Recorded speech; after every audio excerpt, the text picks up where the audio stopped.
So this workbench, I built it. I put it up on some other videos, shorts on it. I built this when I was 24 years old. I used a handsaw to build it. I found the plans from, in a magazine back in the day. I'm 61 years old and I was 24 back then, so what do you do the math? Anyway, what I've done here so far is I bought some 16 gauge sheet, 4x8 sheet, split in half because that's 2 feet wide. The sheet metal cost me $100 to have between the sheet metal and have them break it, or shear it, excuse me, not break it. So they cut it for me. And then I had to just cut the length, and I used a circular saw with a bracer bit. So far, I put the top on, I marked everything out. I wanted all my holes to be symmetrical. And that's one thing I'm trying to teach you guys on work. When you're doing something, try to do it nice and not half-baked. There's another word for it, but so I lined everything out, drilled the holes, and then I used a countersink. I bought the countersink at Harbor Freight. Here's a car. They're like $1.99, and there it is. And so you make it to where your screws will lay nice and flush. And so, okay, the top's done. Now I'm going to build up on the sides. I'll show you the process as we go along. You can do this, make something nice in your shop. I'm taking, like I took that box over there, the old box, and then I made the bottom. Now I'm doing something with this. I'm going to try to trick it out a little bit. Well, it's painted, the edgings are, I welded up all the corners. Now I'm reinforcing because years ago when I was 24, I only had nails, so we use the lag bolts. But I've also got some grade 8 brass looking washers to dress it up a little bit.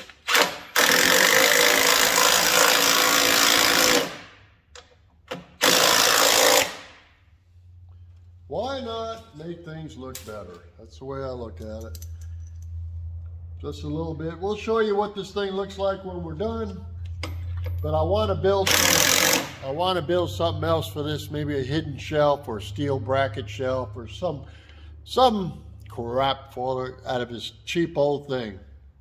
All right, here's the bench. All right, I painted it to match all the toolboxes. I'll tell you what color if you want to know. Just ask me in a comment. You see over here, I put all the lag bolts in with grade 8 washers behind them. Reason why is they have a goldish color, looks like brass. So we dressed it up a little bit, also reinforcing the corners, because when I built it when I was 24, I used nails. There were no screw guns back then, and not like we got now.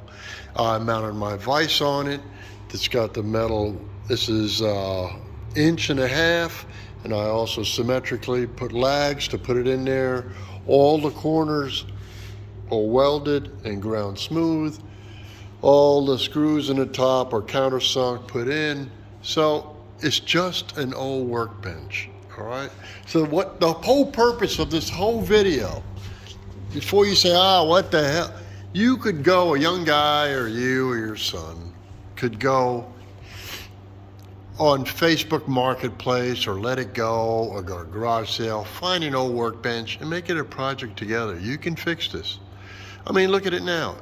My wife saw it, she thought I bought it, It's not perfect, it wasn't constructed perfectly, because hell, I got the plans of an old magazine back in the day, and then I built it out of leftover wood that I found on construction sites. I mean, I bought the 4x4s, but I know all the other stuff was leftover stuff, Now I want to build a swing out metal shelf, a drawer down there just to hold light stuff like not measuring tape, but squares and stuff like that.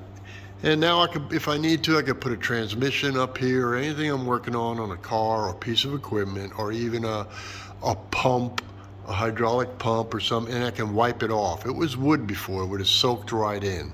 So hang around, let's see what my mind comes up with this week for something down here that swings out. All right, let's look where we're at. We cut the piece out.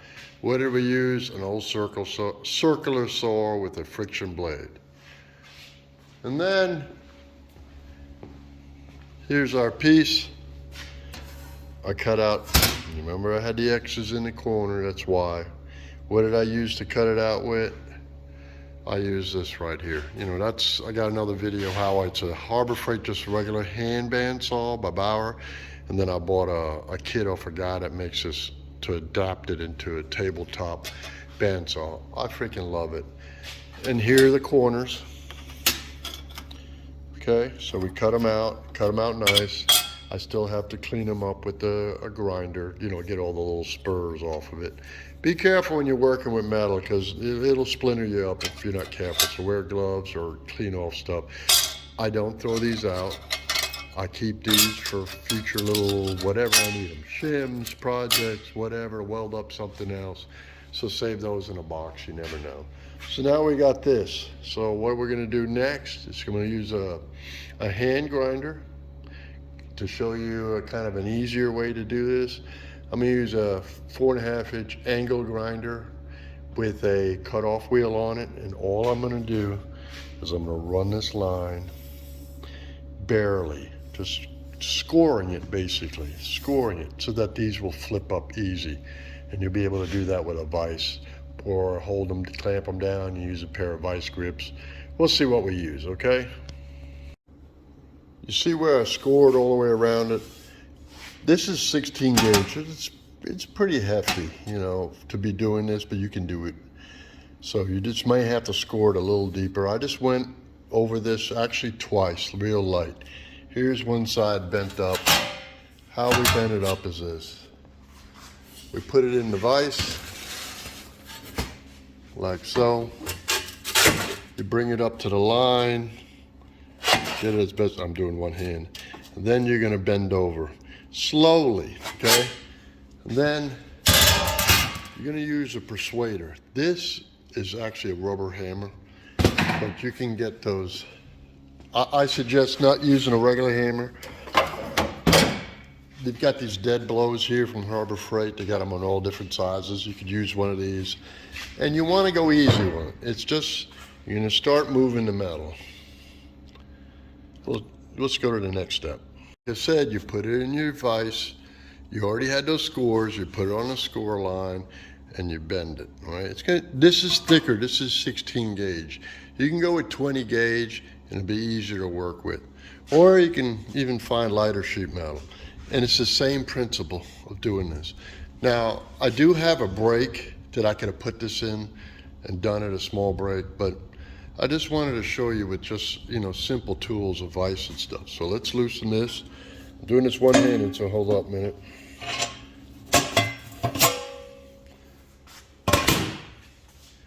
There's our box. Now, what am I gonna do with this box? If you don't have a welder, you could put angle brackets in here.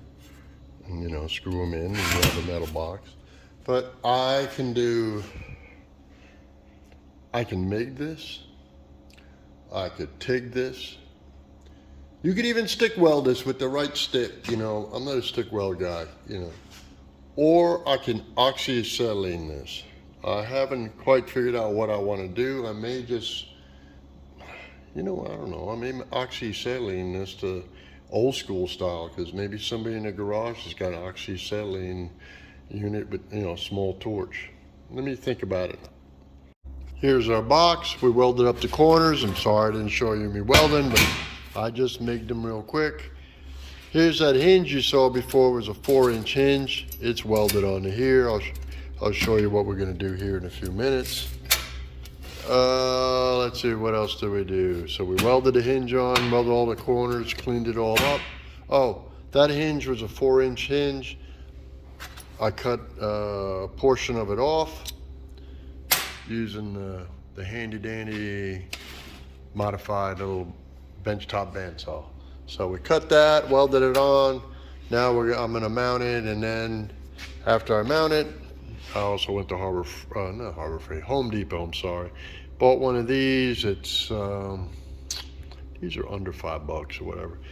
I'll mount it here after I get it positioned, so I got something to grab. And what else do we do? Oh, to keep that drawer closed, I'll use some stock, bend it around, and I bought a cabinet magnet. We'll mount it up, and then that drawer will be able to stay closed magnetically, and just I'll pull that handle, open it up, and I'll show you the whole project when she's done. We're almost there. All right, here's the bench. We put all the bolts to make it more aesthetically pleasing. I'm sorry, you can see I put all the bolts in there on the metal edging.